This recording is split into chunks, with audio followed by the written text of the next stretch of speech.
Nasugatan na isang truck driver at kanyang pahinante matapos maaksidente sa Taguig kanina. At may unang balita live si Bam Alegre.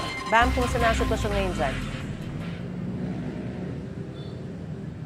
Maris, nakabalagbag pa rin dito sa ating likuran itong 12-wheel container truck na naaksidente dito sa northbound lane ng East Service Road sa Taguig matapos itong mawalan ng balanse.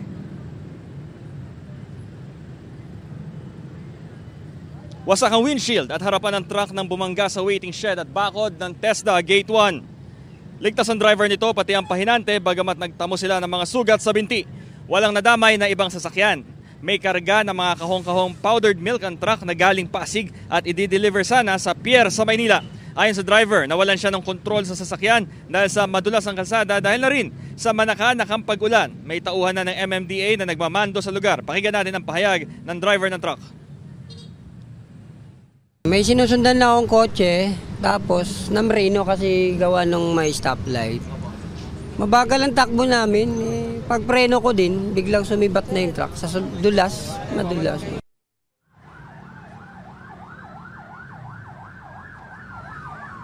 Maris, barado pa rin yung bahaging ito ng East Service Road kaya nagdudulot ito ng traffic jam ngayong umaga. Nakarating na rin ang heavy equipment ng MMDA para hatakin itong truck dito sa lugar. Ito ang unang balita mula rito sa Taguig. Bam Alegre para sa GMA Integrated News.